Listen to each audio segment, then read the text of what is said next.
2022년 10월 19일 수요일 새벽 기도회를 하나님께 올려드리도록 하겠습니다. 오늘 이 시간에 함께 보실 하나님의 말씀은 사무엘상 22장 말씀입니다. 사무엘상 22장 말씀을 제가 봉독해 드리도록 하겠습니다. 그러므로 다윗이 그곳을 떠나 아둘람 굴로 도망하며 그의 형제와 아버지의 온 집이 듣고 그리로 내려가서 그에게 이르렀고 환난당한 모든 자와 빚진 모든 자와 마음이 원통한 자가 다 그에게로 모였고 그는 그들의 우두머리가 되었는데 그와 함께한 자가 400명 가량이었더라. 다윗이 거기서 모압 미스베로 가서 모압 왕에게 이르되 하나님이 나를 위하여 어떻게 하실지를 내가 알기까지 나의 부모가 나와서 당신들과 함께 있게 하기를 청하나이다 하고 부모를 인도하여 모압 왕 앞에 나아갔더니 그들은 다윗이 요새에 있을 동안에 모압 왕과 함께 있었더라. 선지자 갓이 다윗에게 이르되 너는 이 요새에 있지 말고 떠나 유다 땅으로 들어가라. 다윗이 떠나 헤렛 수풀에 이르니라. 사울이 다윗과 그와 함께 있는 사람들이 나타났다함을 들으니라. 그때 사울이 기브아 높은 곳에서 손에 단창을 들고 에셀 나무 아래에 앉았고 모든 신하들은 그의 곁에 섰더니 사울이 곁에 선 신하들에게 이르되 너희 베냐민 사람들아 들으라. 이새의 아들이 너희에게 각기 밭과 포도원을 주며 너희를 천부장 백부장을 삼겠느냐. 너희가 다 공모하여 나를 대적하며 내 아들이 이새의 아들과 맹약하였으되 내게 고발하는 자가 하나도 없고 나를 위하여 슬퍼하거나 내 아들이 내 신하를 선동하여 오늘이라도 매복하였다가 나를 치려하는 것을 내게 알리는 자가 하나도 없도다 하니 그때 에돔 사람 도액이 사울의 신하 중에 섰더니 대답하여 이르되 이새의 아들이 노베에 와서 아히두베 아들 아히멜렉에게 이른 것을 내가 보았는데 아히멜렉이 그를 위하여 여호와께 묻고 그에게 음식도 주고 블레셋 사람 골리앗의 칼도 주더이다. 왕이 사람을 보내어 아히두베 아들 제사장 아히멜렉과 그의 아버지의 온 집 곧 노베에 있는 제사장들을 부르매 그들이 다 왕께 이른지라. 사울이 이르되 너 아히두베 아들아 들으라. 대답하되 내 주여 내가 여기 있나이다. 사울이 그에게 이르되 내가 어찌하여 이새의 아들과 공모하여 나를 대적하여 그에게 떡과 칼을 주고 그를 위하여 하나님께 물어서 그에게 오늘이라도 매복하였다가 나를 치게 하려 하였느냐 하니 아히멜렉이 왕에게 대답하여 이르되 왕의 모든 신하 중에 다윗같이 충실한 자가 누구인지요. 그는 왕의 사위도 되고 왕의 호위 대장도 되고 왕실에서 존귀한 자가 아니니이까. 내가 그를 위하여 하나님께 물은 것이 오늘이 처음이니이까 결탄코 아니니이다. 원하건대 왕은 종과 종의 아비의 온 집에 아무것도 돌리지 마옵소서. 왕의 종은 이 모든 크고 작은 일에 관하여 아는 것이 없나이다 하니라. 왕이 이르되 아히멜렉아 내가 반드시 죽을 것이요 너와 내 아비의 온 집도 그러하리라 하고 왕이 좌우의 호위병에게 이르되 돌아가서 여호와의 제사장들을 죽이라. 그들도 다윗과 합력하였고 또 그들이 다윗이 도망한 것을 알고도 내게 알리지 아니하였음이니라 하나 왕의 신하들이 손을 들어 여호와의 제사장들 죽이기를 싫어한지라. 왕이 도액에게 이르되 너는 돌아가서 제사장들을 죽이라 하매 에돔 사람 도액이 돌아가서 제사장들을 쳐서 그날에 세마포 에못 입은 자 85명을 죽였고 제사장들의 성읍 노베 남녀와 아이들과 젖먹는 자들과 소와 나귀와 양을 칼로 쳤더라. 아히두베 아들 아히멜렉의 아들 중 하나가 피하였으니 그의 이름은 아비아달이라. 그가 도망하여 다윗에게로 가서 사울이 여호와의 제사장들 죽인 일을 다윗에게 알리매 다윗이 아비아달에게 이르되 그날의 에돔 사람 도액이 거기 있기로 그가 반드시 사울에게 말할 줄 내가 알았노라. 내 아버지 집에 모든 사람 죽은 것이 나의 탓이로다. 두려워하지 말고 내게 있으라. 내 생명을 찾는 자가 내 생명도 찾는 자니 내가 나와 함께 있으면 안전하리라 하니라. 아멘. 다윗은 사울 왕이 죽이고자 하는 죽음의 손길에서 벗어나고자 도망자와 같은 삶을 살았다라고 하는 것을 우리는 오늘 본문을 통해서 알 수 있습니다. 이렇듯 다윗과 같은 힘겨운 삶의 자리에서 우리 인생에게 들려주시는 하나님의 음성이 있습니다. 오늘 본문인 사무엘상 22장을 중심으로 힘겨운 삶의 자리에서라는 제목으로 말씀을 전하고자 합니다. 힘겨운 우리 삶에 첫 번째로 위로가 필요합니다. 다윗이 블레셋 가드에서 도망하여 아둘람 굴에 이르자 다윗의 형제와 온 집안뿐만 아니라 환난당한 자, 빚진 자, 마음이 원통한 자가 모두 다윗에게로 모였다는 것입니다. 2절 말씀을 보겠습니다. 환난당한 모든 자와 빚진 모든 자와 마음이 원통한 자가 다 그에게로 모였고 그는 그들의 우두머리가 되었는데 그와 함께한 자가 400명 가량이었더라. 아멘. 이러한 어쩌면 아픈 자가 아픈 자의 마음을 잘 안다고 하는 것을 잘 나타내는 것이라 할 수 있을 것입니다. 만일 다윗에게 고난이 없었다면 이러한 사람들을 이해할 수 없었을 것이고 다윗에게 모이지도 않았을 것입니다. 사울 왕에게 이루 말할 수 없는 고난을 겪은 다윗이었기에 이들의 아픔을 이해할 수 있었고 사람들 또한 그렇게 자신들의 아픔을 이해해주고 위로해줄 수 있는 다윗에게로 몰려든 것입니다. 다윗과 같이 위로를 받을 수 있고 피할 곳이 있다는 것은 큰 힘이 되는 것입니다. 이러한 의미에서 볼 때 우리는 다윗과 비교할 수 없는 놀라운 은혜를 받은 자입니다. 왜냐하면 우리에게는 진정한 위로자가 되시는 예수님이 나의 주님이 되시기 때문입니다. 예수님은 하나님과 동등됨을 취하지 않으시고 우리 가운데 오셔서 많은 시험과 어려움을 당하셨고 십자가의 고난을 받으셨습니다. 하나님이신 예수님은 친히 우리의 모든 것을 체휼하셨다는 것입니다. 히브리서 4장 15절에서는 다음과 같이 말씀합니다. 우리에게 있는 대제사장은 우리의 연약함을 동정하지 못하실 리가 아니요 모든 일에 우리와 똑같이 시험을 받으시니로되 죄는 없으시니라. 예수님은 우리의 연약함을 공감하시는 분이십니다. 예수님은 우리의 모습으로 우리 가운데 오셔서 우리와 똑같이 사셨고 우리와 똑같이 시험을 받으셨습니다. 여러분, 이러한 놀라운 사실에 우리의 마음 가운데 감동이 있으십니까? 예수님이 우리와 똑같이 되셨고 똑같이 어려움을 겪으셨다.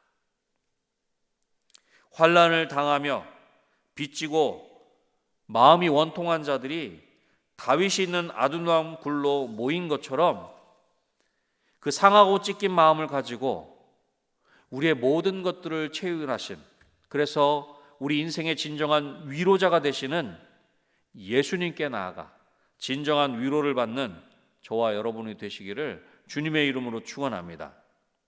힘겨운 우리 삶의 두 번째로 순종이 필요합니다. 선지자 갓이 다윗에게 이방 땅을 떠나 유다 땅으로 들어가려고 할 때에 다윗이 기꺼이 그 땅을 떠나 유다 땅 헤레스풀에 이르는 것을 오늘 본문 5절에서는 다음과 같이 말씀합니다. 선지자 갓이 다윗에게 이르되 너는 이 요새에 있지 말고 떠나 유다 땅으로 들어가서 다윗이 떠나 헤레스푼에 이르니라. 아멘. 다윗은 갓 선지자의 말을 하나님의 말씀으로 받아 그 말씀에 순종한 것입니다. 다윗이 유다 땅으로 다시 들어가는 것은 그야말로 사지로 들어가는 것과 같은 것입니다. 왜냐하면 사울은 여전히 다윗을 죽이기 위해 혈안이 되어 있기 때문입니다.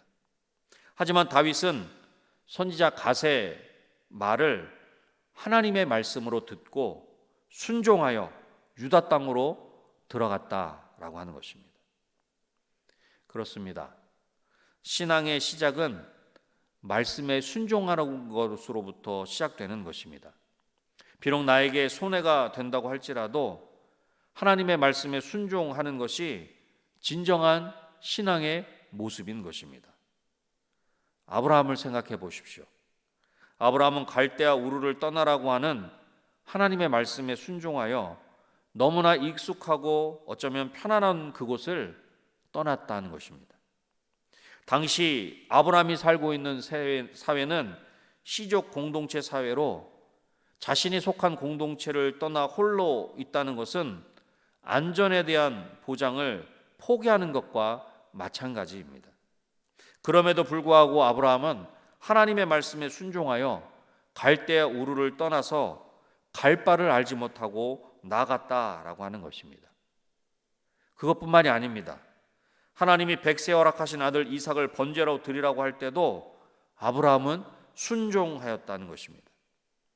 예수님의 제자들은 또 어떻습니까? 그들은 예수님께서 부르실 때에 순종하여 자기의 직업과 가족 등 자기의 모든 것을 버리고 예수님을 따라갔습니다. 그렇습니다. 이것이 바로 진정한 신앙의 모습입니다. 하나님이 말씀하실 때 그 말씀에 순종하는 것이 진정한 신앙의 모습인 것입니다. 나에게 이익이 될 때는 순종하고 손해가 될 때는 순종하지 않는 것은 어쩌면 거짓된 신앙이라 할 수 있는 것입니다.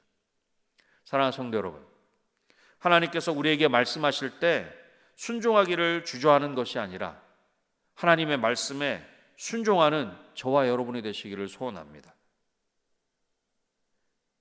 혹시 불순종의 모습이 있는 것은 아닌지 우리 스스로를 한번 돌아보시기 바랍니다. 하나님의 말씀에 즉각적으로 지금 바로 순종할 것을 우리 가운데 말씀하고 있는 것입니다. 하나님의 말씀에 지금 순종할 수 있는 저와 여러분이 되시기를 주님의 이름으로 축원합니다. 힘겨운 우리 삶의 마지막 세 번째로는 회개가 필요합니다. 사울은 다윗을 도와준 아히멜렉과 제사장 85인을 죽여버립니다. 그런 가운데 아히멜렉의 아들 중에 아비아달이 다윗에게로 피하였는데 다윗이 자신에게 피시는 아비아달에게 다음과 같이 이야기합니다. 23절 말씀입니다. 두려워하지 말고 내게 있으라. 내 생명을 찾는 자가 내 생명도 찾는 자니 내가 나와 함께 있으면 안전하리라 하니라. 아멘. 이러한 다윗의 고백은 자신으로 말미암은 것임을, 이 모든 어려움과 슬픈 일들이 자신으로 말미암은 것을 인정하는 것으로서 자신이 행한 것을 자신이 책임지겠다, 그렇게 고백하고 있는 것입니다. 아비아달이 다윗에게 왔을 때 만약 다윗이 모른 척 해버렸다면 다윗이 자신의 잘못을 고백하는 것은 진정한 고백이 될 수 없는 것입니다. 왜냐하면 진정한 회개는 뉘우치는 것뿐만 아니라 삶의 열매도 요구되기 때문입니다. 물론 우리가 눈물을 흘리며 입으로 고백하는 회개도 너무나 중요합니다. 그러나 그것만으로는 온전한 회개를 할 수 없는 것입니다. 왜냐하면 진정한 회개는 반드시 잘못된 행위로부터의 돌이킴과 함께 삶의 변화가 있어야 하기 때문입니다. 만약 어떤 사람이 거짓말을 한 후에 말로는 회개한다고 잘못했다고 하면서 계속해서 거짓말을 한다면 그것은 진정한 회개를 할 수 없는 것입니다. 예레미야 26장 13절에 다음과 같이 말씀합니다. 그런즉 너희는 너희 길과 행위를 고치고 너희 하나님 여호와의 목소리를 청종하라. 그리하면 여호와께서 너에게 선언하신 재앙에 대하여 뜻을 돌이키시리라. 아멘. 우리의 잘못을 깨닫고 돌이키는 진정한 회개를 통하여 하나님 아버지께로 돌아가는 저와 여러분이 되시기를 주님의 이름으로 축원합니다. 말씀을 맺겠습니다. 우리의 삶이 너무나 힘들고 어려울 때가 많이 있습니다. 마치 오늘 본문의 다윗과 같이 말입니다. 힘겨운 우리 삶의 자리에 진정한 위로가 필요합니다. 진정한 위로자가 되시는 예수님께 나아가십시오. 힘겨운 우리 삶의 자리에 즉각적인 순종이 필요합니다. 지금 하나님의 말씀을 붙잡으십시오. 힘겨운 우리 삶의 자리에 온전한 회개가 필요합니다. 삶의 열매를 가지고 하나님께로 돌아가십시오. 오늘도 하나님 아버지께로 돌이키고 하나님의 말씀에 지금 순종할 뿐만 아니라 예수님께 나아가 진정한 위로를 받는 저와 여러분이 되시기를 다시 한번 주님의 이름으로 축원합니다. 기도하겠습니다. 하나님 아버지, 그렇습니다. 오늘 본문에 나타나는 다윗의 삶의 모습처럼 우리의 삶의 자리에도 너무나 힘들고 어려울 때가 많이 있는 것이 사실입니다. 그렇게 힘겨운 우리 삶의 자리에 진정한 위로자가 되시는 예수님을 기억할 수 있도록, 그래서 그 예수님께 나아가 진정한 위로를 경험하는 우리 모두가 될 수 있도록 주님 도와주시옵소서. 또한 하나님의 말씀을 지금 당장 즉시 그 붙잡고 하나님의 말씀에 순종함으로 말미암아 그 힘겨운 우리의 삶의 자리에서 승리할 수 있도록 도와주시고, 하나님께로 돌아가되 우리의 입술로만 눈물로만 그렇게 돌아가는 것이 아니라 우리의 삶의 열매로 진정한 온전한 회개함으로 하나님께로 돌아가는 우리 모두가 될 수 있도록 주님 역사하여 주시옵소서. 그리하여 하나님으로 말미암아 아버지 하나님의 그 놀라운 은혜로 말미암아 힘겨운 우리 삶의 자리에서 진정한 승리자의 삶을 살 수 있는 우리 모두가 되게 하여 주시고 우리 은혜광송교회가 될 수 있도록 주님 역사하여 주시옵소서. 하나님, 몸된 은혜광송교회가 23일 주일 저녁부터 26일 수요일 저녁까지 가을 부흥 송예를 준비하고 있는 가운데 있습니다. 하나님, 강사 임석순 목사님을 주님 능력의 장중의 손에 붙잡아 주셔서 회복을 넘어 부흥과 선교라는 주제로 귀한 강사 목사님을 통해 하나님의 말씀을 우리 가운데 허락해 주실 때 그 입술을 통해 선포되어지는 하나님의 말씀을 통해 우리의 심령 가운데 놀라운 부흥의 역사가 임할 수 있도록 주님 은혜를 더하여 주시옵소서. 이 귀한 성의 기도로 사모함으로 잘 준비할 수 있도록 도와주셔서 하나님, 우리가 기대한 것보다, 우리가 아버지 하나님 앞에 진정으로 사모하는 것보다 더 놀라운 것들로 우리 심령 가운데 채워주시고 우리 은혜방송교회 가운데 진정한 부흥의 역사가 온전히 임할 수 있도록 주님 은혜 위에 은혜를 더하여 주시옵소서. 이 시간 위에 여러 가지 개인의 기도 제목을 가지고 하나님 앞에 온전히 아뢰을 때 구하라 구할 것이요 찾으면 찾을 것이요 문을 두드리면 열릴 것이니라 말씀하신 것처럼 우리 삶의 자리에 하나님의 그 놀라운 은혜가 충만하게 임하며 하나님의 구체적인 응답을 경험하는 이 시간 될 수 있도록 주님 은혜를 베풀어 주시옵소서. 모든 것 하나님께 온전히 맡겨드리오며 예수님의 이름으로 기도드립니다. 아멘.